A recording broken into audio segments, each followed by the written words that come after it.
Donc testons. On peut toujours faire un tableau, d'accord? Je vais pas employer de gros mots, il y a des gens qui n'ont pas fait de matrice, donc on va essayer de pas choquer les âmes les plus sensibles. Alors on va mettre ici plutôt J, d'accord? On va mettre ici les I, et on va imaginer que n est égal à 3, donc on va imaginer que I peut prendre les valeurs 1, 2, 3, a priori sans réfléchir, que J peut prendre les valeurs 1, 2, 3, et on va se demander s'il y a un terme dans la somme ou pas, tout simplement. Alors, I doit être strictement plus petit que J.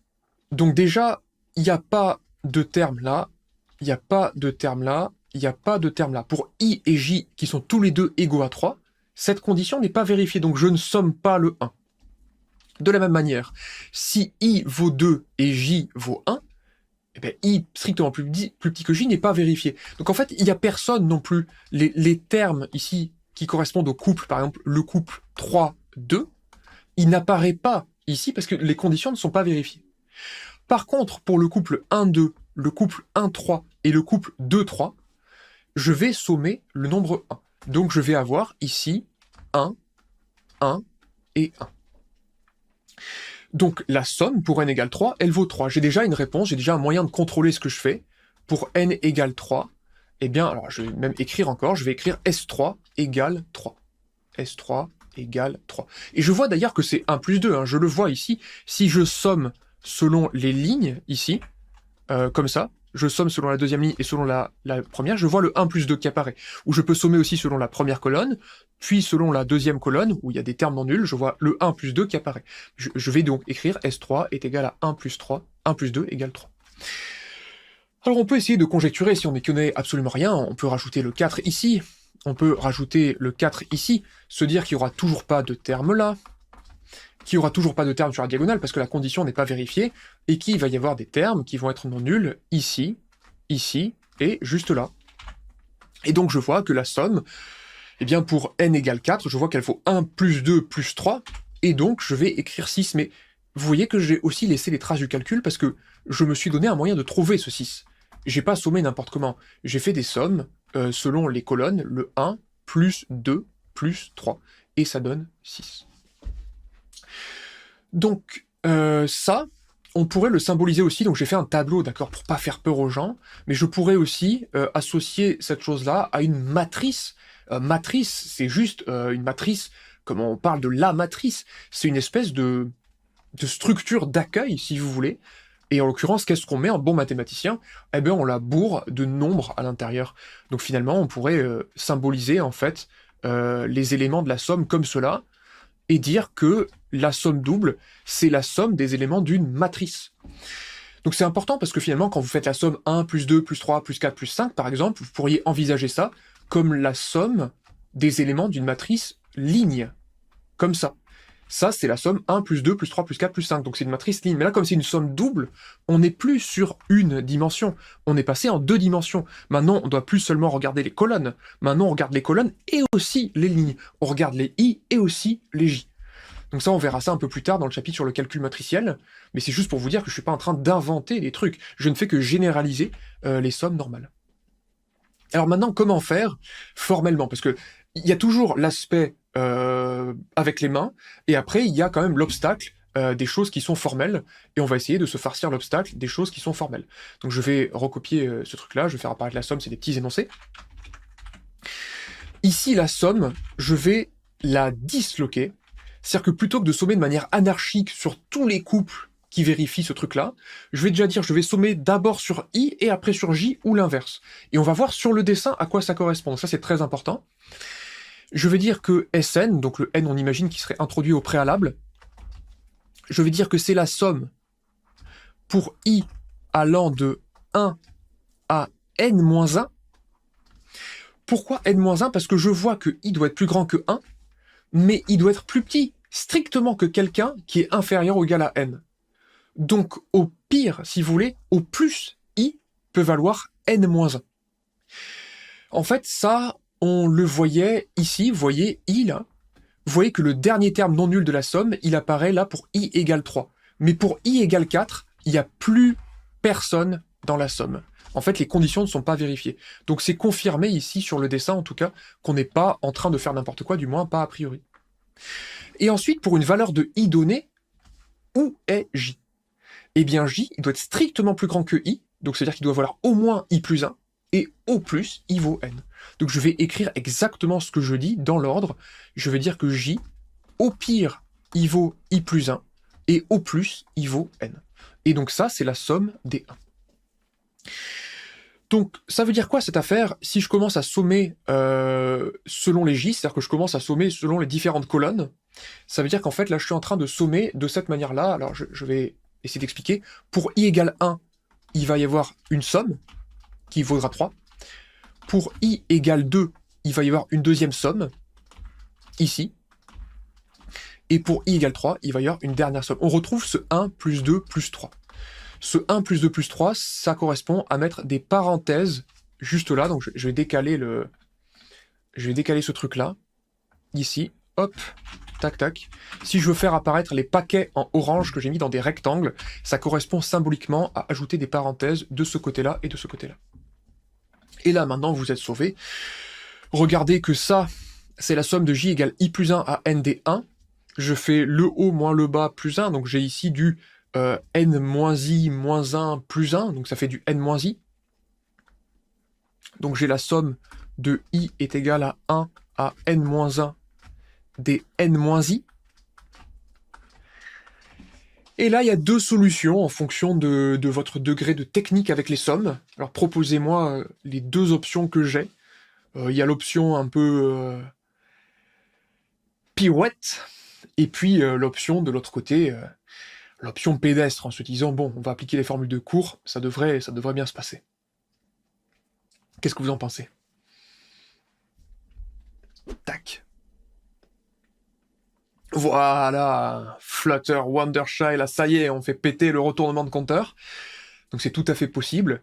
Ou alors, effectivement, on se sépare en deux. D'accord, c'est tout à fait possible. Là, c'est en fonction, est-ce que vous voulez mettre plein la vue à votre jury, ou est-ce que vous voulez utiliser l'option safe? Je vais faire les deux, d'accord, parce que là, je vois que séparer en deux, ça donne la réponse instantanément. il s'avère que là, ça le donne instantanément. Donc, je vais pas faire un retournement de compteur, mais je vais employer une couleur pour faire ça. Je veux dire que ça fait la somme de i égale 1 à n-1 des n, donc n ne dépend pas de i, donc ça va faire n-1 fois la somme des n, donc ça va faire n-1 fois n, et après j'ai la somme de i égale 1 à n-1 des i, donc moins, c'est une formule de cours, c'est la somme des n-1 premiers entiers consécutifs non nuls, et ça va faire finalement, donc ça va faire, qu'est-ce que je suis en train de raconter? n-1 fois n sur 2. La formule, normalement, c'est nn plus 1 sur 2, mais comme on va jusqu'à n-1, ça fait ça. Et ça, c'est ce que j'avais vu dans ma tête. Je vois que je peux factoriser instantanément, c'est un nombre moins sa moitié, et donc ça va donner tout simplement n-1 fois n sur 2. Mais on n'est pas surpris, parce qu'on se dit, mais attends, mais ça c'est la somme, c'est 1, plus 2, plus 3, jusqu'à plus n-1. Et bien entendu que c'est ça. C'est ce qu'on a trouvé 1 plus 2, 1 plus 2 plus 3. Vous voyez, S4 c'était 1 plus 2 plus 3. Donc en fait, Sn c'était 1 plus 2 plus 3 plus n-1. Donc on n'est vraiment pas surpris du tout de trouver ce genre de choses. Ou alors, si j'emploie une autre couleur, le changement de compteur, c'est pas très compliqué. Regardez que la valeur maximale, c'est n moins n-1. Donc en fait, la plus petite valeur, c'est 1. Et la plus grande valeur prise, c'est pour i égale 1, c'est n-1. Donc finalement, ça c'est compté. En fait, on va compter les termes de la somme. On dit n-1 plus n-2 plus n-3 plus n-4 jusqu'à 1. Comptons donc dans l'autre sens. Je peux dire que c'est la somme de j est égale à 1 à n-1 di, et je retombe instantanément sur ce truc-là. Et pour les amis des justifications formelles, des j, il faudrait poser j est égal à n-i pour procéder à cette transformation-là. Donc là, vous avez du j est égal à n-i, retournement de compteur. Mais on n'est pas obligé de faire ça. Alors si vous n'aimez pas le retournement, sachez qu'on aurait tout à fait pu aussi sommer d'une autre manière. Parce que regardez, là j'ai sommé selon les paquets comme ça, j'ai sommé d'abord sur i puis sur j. Donc si vous sommez d'abord sur i, vous sommez selon des lignes, mais vous pourriez aussi sommer dans l'autre sens. Vous pourriez sommer d'abord le 1, parce que là vous voyez qu'on a fait 3 plus 2 plus 1, vous sentez que c'est dans le mauvais sens. Alors que si on somme selon les colonnes, on va avoir plutôt un 1 plus 2 plus 3. Donc là, on sent qu'il ne devrait pas y avoir de retournement de compteur. Je le vois sur le tableau, je sais que ça va bien se passer directement. Alors, essayons de voir si je vous ai pas fait de fausses promesses. Donc, on va dire aussi que Sn, on aurait pu la calculer en disant c'est la somme de J égale. Alors, que peut valoir J? J, il est coincé entre un nombre strictement plus grand que I plus grand que 1 et N. Donc, au plus, il vaut N. Et au minimum, le J, il vaut 2. C'est dans le cas où I égale 1, J va pouvoir être égal à 2. Donc là, on prend le cas extrême. Et dans ce cas-là, que vaut I? Alors là, pareil, je vais décaler. Que vaut I? Eh bien, I, on me dit qu'il est plus grand que 1 et strictement plus petit que J. Donc I, il va être coincé entre 1 et J moins 1. C'est sa valeur maximale. Et donc là, ça va être la somme des 1 que je vais calculer. Et les paquets en violet que j'ai dessinés, ça correspondrait à faire ces paquets-là. Là, ça fait 1 en colonne, plus 2, plus 3. Et bien ce 1, 2 et 3, on va les retrouver directement là. Et là, regardez, ça va beaucoup plus vite. Parce qu'en fait, la somme de J est égale à 2 à N. Et là, j'ai 1 plus 1 plus 1 plus 1, J moins 1 fois. Donc c'est la somme des J moins 1. Là, j'ai plus qu'à faire un petit décalage d'indice. Ça fait la somme de J est égal à 1 à N des J. À N-1, pardon, des J. Et on retrouve à nouveau le N-1 sur 2. Alors, Diallo, d'où viennent ces fameuses formules? Est-ce que les formules dont tu me parles, c'est cette égalité et cette égalité? Parce que si oui, je peux te produire une deuxième explication. Après, si tu me parles de la formule qui donne la somme des termes de nombres d'entiers consécutifs, celle-là, normalement, tu dois la connaître. Dis-moi et je t'explique. Essayez de poser des questions, parce que si vous comprenez ces exemples-là, je prétends qu'on a fait 70% du travail sur les sommes doubles. Hein, d'accord, c'est très important. Ok, c'est celle-là. Très bien, donc on va insister là-dessus. Donc, la promesse que je fais, accorde-moi temporairement que faire une somme double, c'est sommer sur les éléments d'un tableau. Et en fait, j'ai deux manières de faire. Je peux sommer soit d'abord sur les lignes, ou alors je somme selon toutes les colonnes. Et ça correspond alternativement à la première formule que j'ai faite, avec les paquets en orange, ou alors la deuxième formule avec les paquets en colonne. Donc, regarde ça. Je te le refais cinématique. Regarde. T'as 1 plus petit que I, strictement plus petit que J, inférieur ou égal à N. D'accord? On va commencer par essayer d'écrire la première formule. Demande-toi I, au pire, il vaut combien, et au mieux, il vaut combien. Au pire, I, c'est facile de voir qu'il vaut 1. Il n'y a aucune étape intermédiaire de calcul à faire. Maintenant, imagine que tu veux que I soit le plus grand possible. Mais dans ce cas-là, tu vas choisir J le plus grand possible, parce que c'est ce qui le bloque. I, il est bloqué par J. Donc choisissons J le plus grand possible. Si tu t'es débrouillé pour choisir J le plus grand possible, temporairement, tu pourrais remplacer. Alors je vais pas l'effacer, mais si tu choisis J le plus grand possible, ce mec-là, il vaut N. Donc ça veut dire que I est strictement plus petit que N. Ça veut dire que I, au plus du plus, il pourra jamais dépasser N-1. Donc normalement, tu m'as suivi pour écrire ça. On a écrit ça. Maintenant, I peut aller de 1 jusqu'à N-1, où vit J. J, il est inférieur ou égal à N, donc normalement tu m'accordes le N qui est là-haut. Et J, vu qu'il est strictement plus grand que I, et que c'est un entier, hein, c'est ça qui est important. Être strictement plus grand qu'un entier, c'est être supérieur ou égal à l'entier d'après. Si je te dis que je suis strictement plus grand que 3, c'est-à-dire que je suis supérieur ou égal à 4. Et donc tu devrais m'accorder le I plus 1 qui est là. Maintenant, je te refais l'explication avec la deuxième somme, pour être sûr que ce soit bon. Donc maintenant, on va commencer avec J. C'est peut-être le plus difficile quand tu fais ça. Demande-toi au plus et au mieux que vaut J. J au plus, il vaut N, c'est déjà écrit. Donc tu vas m'accorder le N qui est là. Pour avoir J le plus petit possible, il faut que tu choisisses le I plus petit possible. Dans ce cas-là, tu choisis I égale 1. Le plus petit entier qui est strictement plus grand que 1, c'est 2. Et c'est pour ça que je commence à 2. Et ensuite, par contre, c'était dur au début, maintenant c'est facile. Où vit I, il est supérieur ou égal à 1 et strictement plus petit que J. Donc il part de 1, au pire, et au mieux, il vaut J-1, l'entier qui est juste avant J. Et là, t'es bon, en fait. Si t'arrives à écrire ça, si t'arrives à partir de cette somme-là et la déployer soit comme ça, ou alors comme ça, Il y aura souvent un sens qui est un peu plus facile que l'autre. En l'occurrence, tu vois que là, on s'est tapé un retournement de compteur, qu'on comptait pas dans le bon sens, alors que là, on tombait directement sur le bon sens et qu'on avait juste à faire un décalage d'indice. Donc si un sens marche pas, tente l'autre. Et si les deux marchent pas, c'est que tu es sur des exercices horribles qu'on donne avec Antonin sur la chaîne La Cri qui Crisse. Et on donne ça à des MPSI encore bien énervés, qu'on prend à froid, sans les prévenir. Voilà le résumé. Du coup, on va enchaîner sur la dernière somme. Et on en traitera là. Donc ça serait un bon moyen, si vous avez réussi à suivre là, arrachez-vous et essayez de calculer l'autre somme. Alors attention, hein, ça va pas être évident. Je vais vous guider pour le début. Une leçon qu'on peut tirer, c'est qu'il vaut mieux sommer les variables de droite à gauche pour pas avoir des indices qui s'imbriquent. Oui, en fait, ça va vraiment dépendre de ce que tu sommes, s'il y a du i, s'il y a du j dans la somme. Mais effectivement, si on peut découpler, on est très content, quoi. Et bonsoir HTM. Alors ça, je vais juste donner l'indice principal, d'accord, quoique. On va laisser une période de recherche initiale. Et si vous êtes complètement perdu, je donnerai un indice principal. Mais essayez de me dire ce qui ne fonctionne pas, finalement. Ça serait une bonne idée. Qu'est-ce qui vous chagrine avec cette somme double si vous essayez de la calculer? Faites un truc raisonnable. Essayez de calculer cette somme-là, déjà, pour commencer. Et puis après, calculer la somme de ce que vous aurez trouvé. Ça va être bon.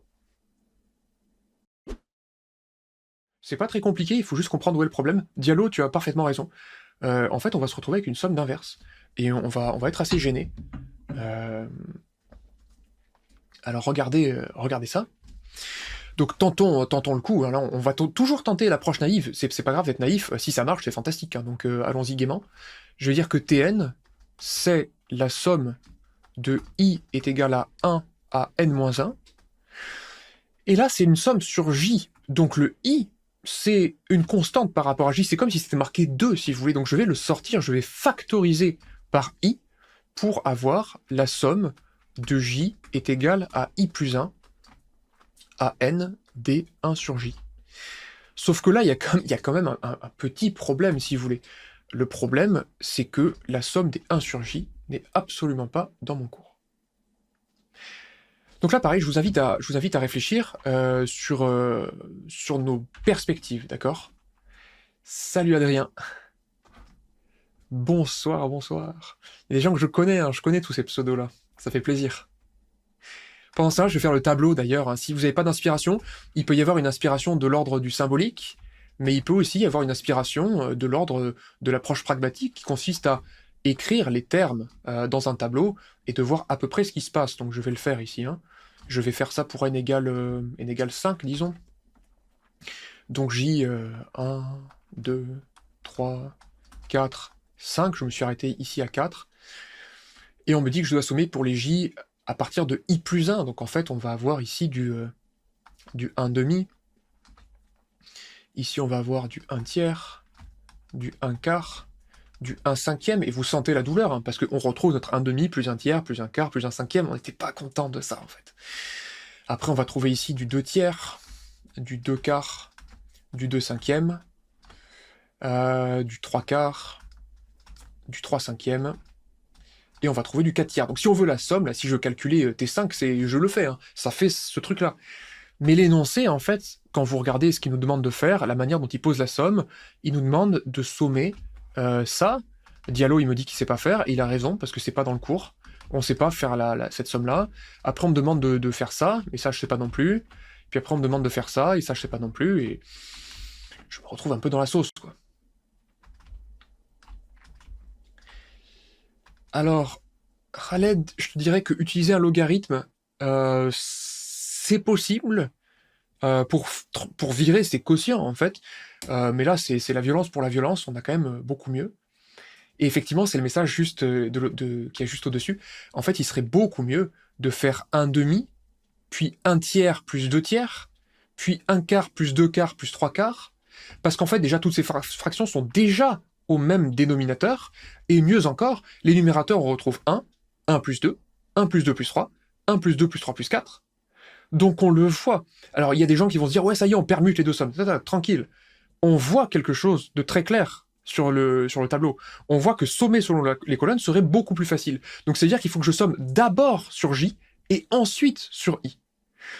Donc là, il faut retrouver comment on permute deux sommes.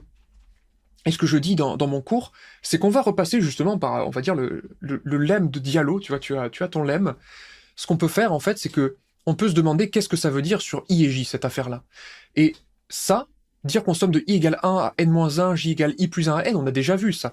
Ça correspond à dire que 1 est inférieur ou égal à I, qui est strictement inférieur ou égal à J, qui est inférieur ou égal à n. C'est-à-dire que la somme Tn qu'il y a là, j'aurais pu dire, c'est la somme écrite comme ça. Mais donc maintenant, ce qu'on va faire, c'est qu'on va utiliser le truc que j'ai dit tout à l'heure. On va se demander, d'accord, si on voulait sommer d'abord sur J, au pire, J vaut combien? Et au mieux, il vaut combien? Donc là, je vais faire ça.